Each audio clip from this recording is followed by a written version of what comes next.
Hi, and welcome to English-Fabule. Are you learning English? Great. Let's learn English with a very interesting story. Don't forget to subscribe, like, and comment. Let's get started.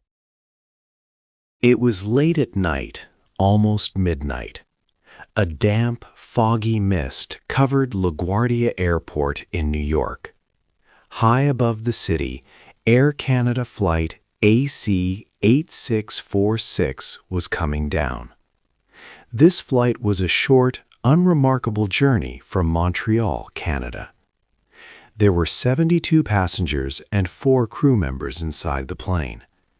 They were nearing the end of their flight, starting their final descent. Most people thought the hardest part of flying was in the air, but for this flight, the most dangerous part was still to come, right on the ground. Suddenly, the plane had a catastrophic collision.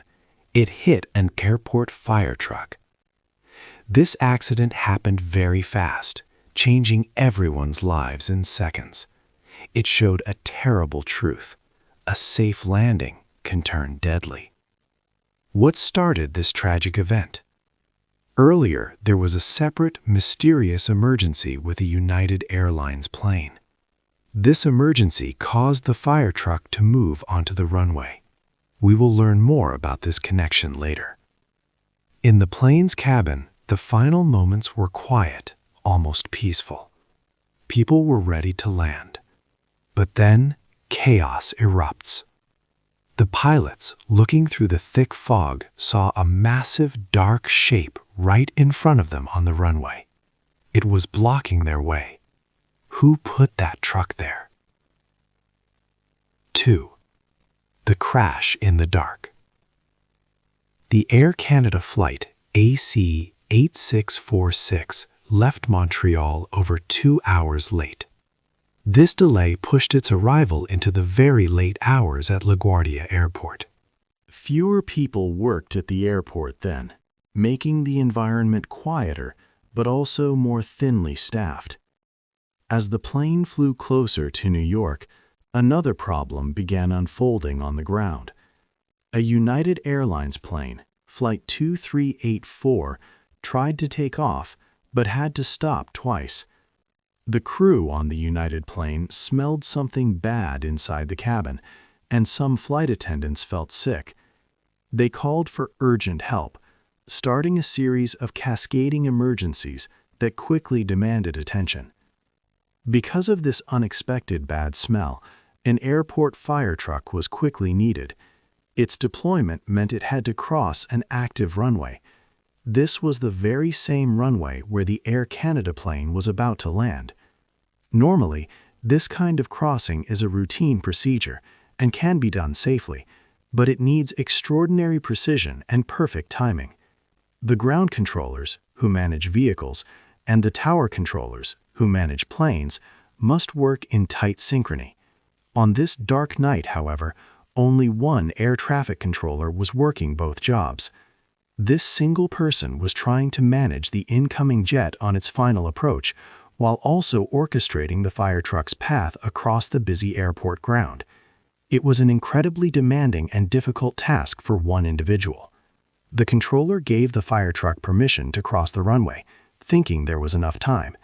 But just as Air Canada flight AC 8646 was touching down, moving at great speed through the fog, something went terribly wrong. Seconds after giving the first instruction, the controller suddenly shouted into the radio, his voice full of urgent fear. "Truck 1, stop! Stop! Stop!" he screamed. He repeated stop at least 10 times, desperate to prevent the inevitable. The plane was still moving very fast, around 130 miles per hour. It was too late. A loud, deafening sound of metal tearing filled the air as the front of the passenger jet violently hit the rear right side of the fire truck, crushing the cockpit and forward parts of the aircraft. The truck rolled over from the force. The fate of the 72 passengers and 4 crew members on board the Air Canada flight was completely unknown. the two brave pilots. The crash took the lives of two young men who loved to fly. They were Antoine Forrest and Mackenzie Gunther, the pilots of Air Canada Flight 8646.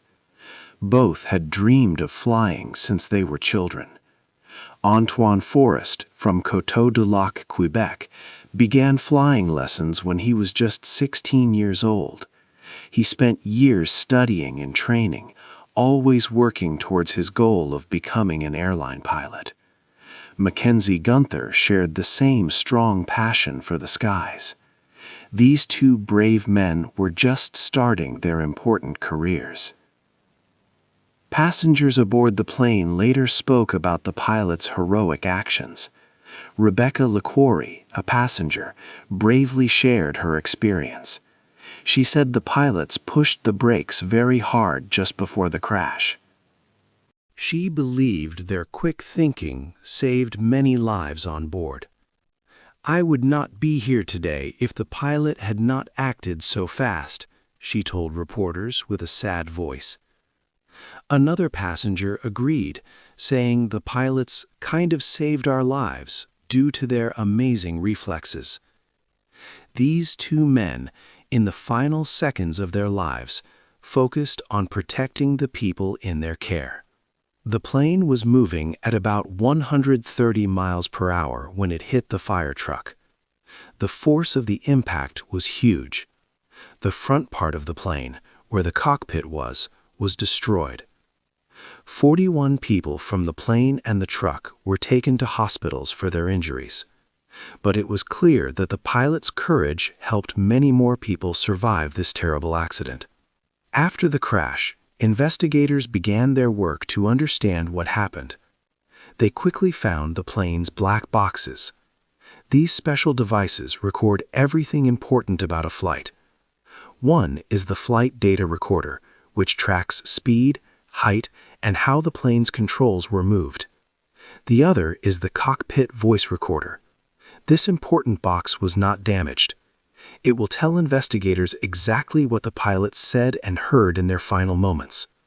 It might hold a secret that explains those last few seconds before the plane crashed. While everyone praised the pilots as heroes, a surprising detail came to light. LaGuardia Airport had a modern radar system called ASDX. This system is designed to prevent accidents on the ground. It actually sounded an alarm before the collision. This system showed both the plane and the fire truck getting dangerously close. The alarm was even heard in the control tower's audio recordings. This made many people wonder why no one listened to the warning in time. A very busy airport. LaGuardia Airport, located in New York City, is known for being very busy and small.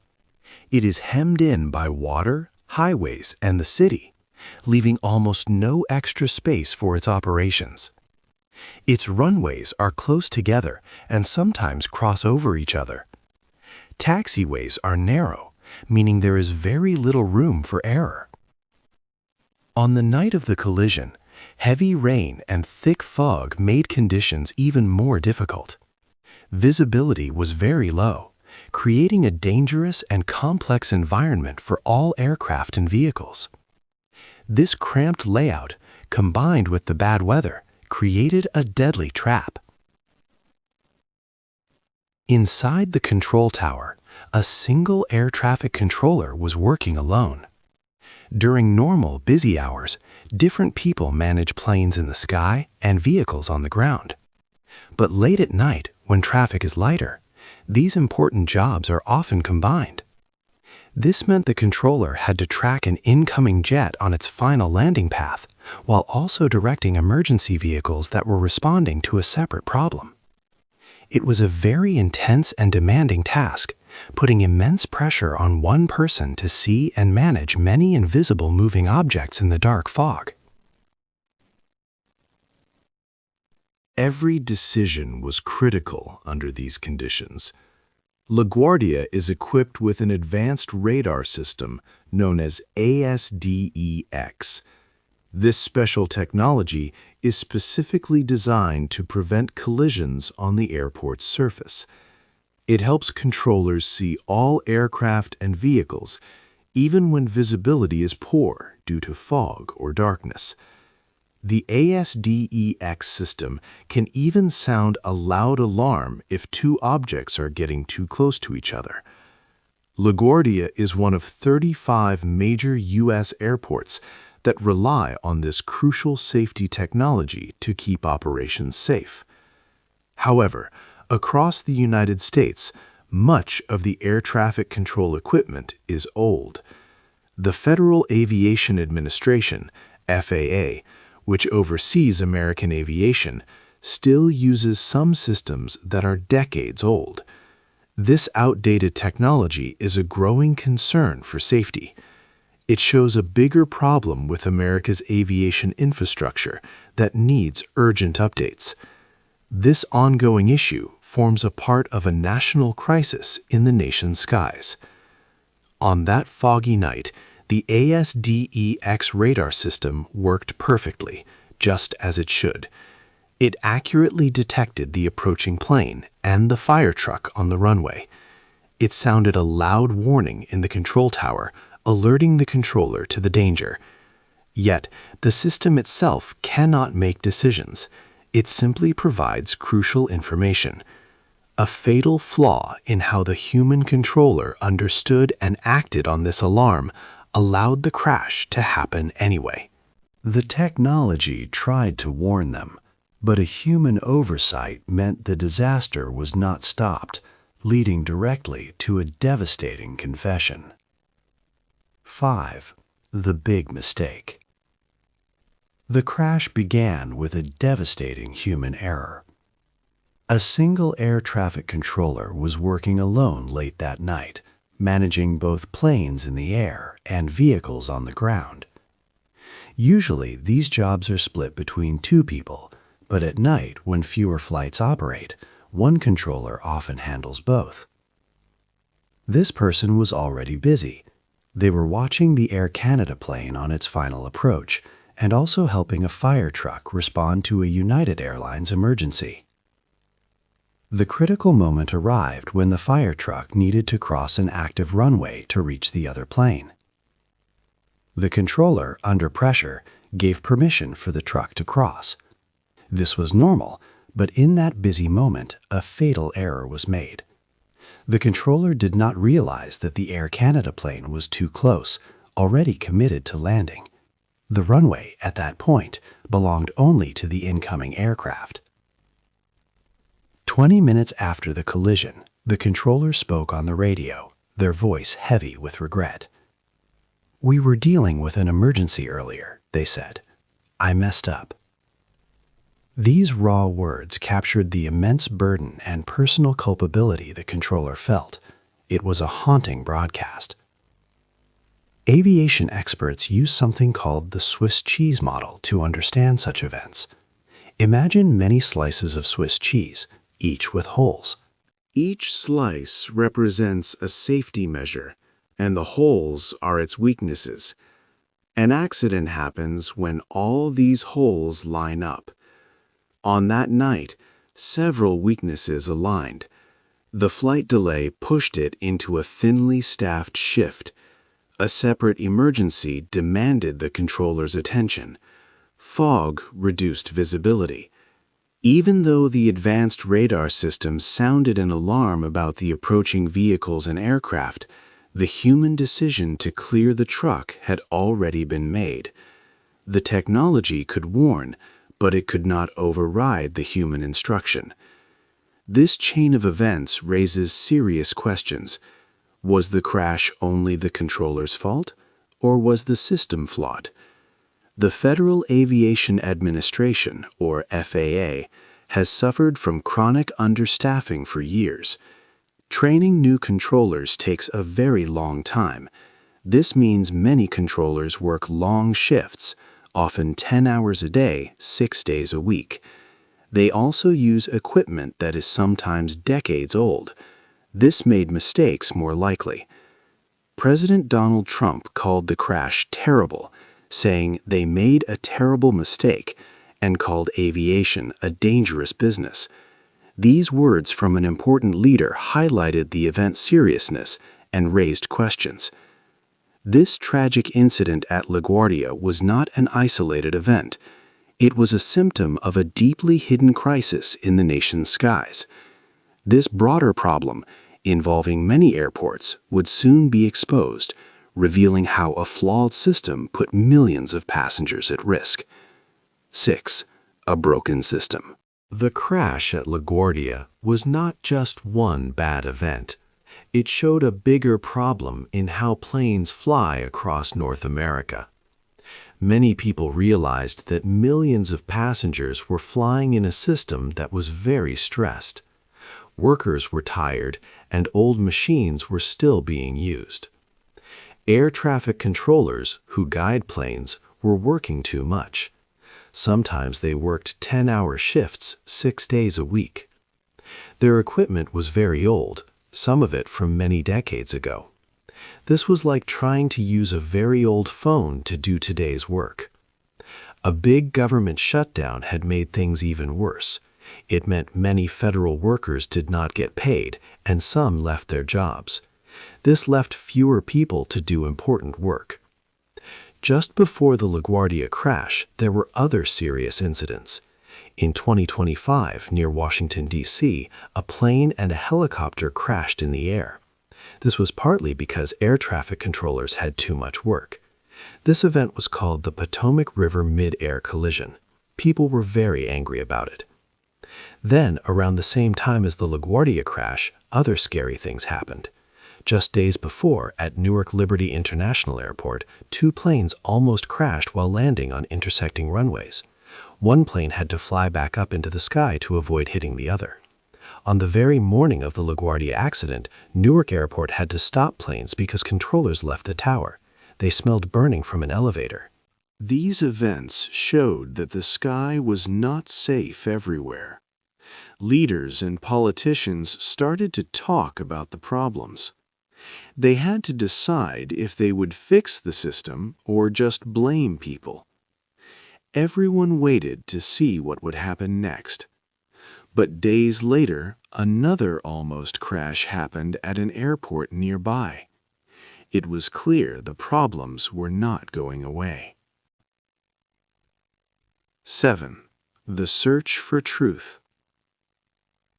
The National Transportation Safety Board, or NTSB, sent a special team to LaGuardia Airport. Their Canadian counterparts from Canada's Safety Board joined them. Their main job was to find out exactly why the terrible crash happened. These expert investigators started to carefully look through the wreckage of the plane and the fire truck. It was a very slow and detailed process, much like putting together a giant, difficult puzzle piece by piece. They needed to extract every single bit of information they could find. They located the plane's 2 black boxes, which held important secrets. One box was the cockpit voice recorder. It captured everything the pilots said in their final moments. The other was the flight data recorder. It showed the plane's speed, its height, and every action the pilots took with the controls, like braking. The investigators listened carefully to the often scrambled audio from the air traffic control tower and the cockpit. They also reviewed special radar replays from the ASDX system. This system could show the exact position of both the plane and the fire truck at every second leading up to the crash. It also recorded if any alarms went off to warn of danger. The big question was, did the air traffic controller see the alarm, and did he or she have time to react? They asked many critical questions. Was the controller too busy with other emergencies? Was the communication between the tower and the fire truck clear enough? Did the controller misjudge the plane's distance or speed when giving permission to the truck? They also looked closely at the number of controllers on duty that night. Managing both ground vehicles and landing planes at the same time is a very challenging task for one person. As the team worked, piecing together data from all sources, a disturbing truth began to emerge. When they put the tower audio recordings side by side with the black box recordings, they found something shocking. There was a significant, unexplained gap in communication. This missing part of the conversation or warning changed everything the public thought they knew about how the crash happened. It forced everyone to face a much deeper problem within the system, leading to a massive review. 8. How to fly safe again. The injured passengers slowly recovered after the terrible crash. Many had broken bones and bruises, but thankfully most were able to go home. The two brave firefighters, Sergeant Michael Orsillo and Officer Adrian Baez, who were in the truck, also survived their severe injuries. They were hurt, but were expected to get better over time. This conclusive chapter looks at what the world learned from the LaGuardia accident and how flying can be made safer for everyone. Pilots Antoine Forrest and Mackenzie Gunther are now remembered as true heroes. Their incredibly quick actions, braking the plane hard and fighting to control it, saved many lives that dreadful night. These were young men who dedicated their lives to flying, and their legacy is about their bravery and ultimate sacrifice. This sad event showed how important every single person and every part of the aviation system is. After any big accident, the aviation industry faces harsh truths. These bloody lessons are often the only things that force big changes and improvements. The National Transportation Safety Board, NTSB, launched a deep and thorough investigation into every detail. They will make many recommendations to prevent future incidents. People across North America are now pushing hard for important systemic changes, not just quick fixes. One major area of focus is better technological upgrades at airports. This includes wider use of stop bar lighting systems. These are lights embedded in the runway that turn red to clearly show pilots and ground vehicle drivers when a runway is active and should not be crossed. This simple but effective visual aid helps prevent human mistakes. There is also a strong and urgent need for better staffing for air traffic controllers, who often work long shifts with old equipment.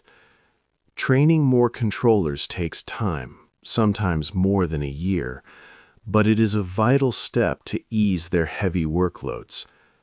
Flying is still incredibly safe, statistically. It is much safer than traveling by car for the same distance. However, this crash reminds everyone that aviation safety requires constant vigilance and effort. We cannot afford to become complacent. We must always keep investing in excellent training, state-of-the-art technology, and enough skilled staff. When investment falters and a system is stretched thin, the margin for error shrinks, making tragic accidents like this more likely. The LaGuardia crash, the first fatal accident there in over 3 decades, highlighted how even with advanced systems, human judgment and broader system failures can combine into tragedy. Do you believe the new rules and technologies will be enough to ensure such a collision never happens again? Hey there! Just a second before you go. If you learned something new today, please give this video a like, write your thoughts in the comments, and subscribe to the channel. It only takes a second, and it really, really helps to create even better English videos for you. Your support means the world.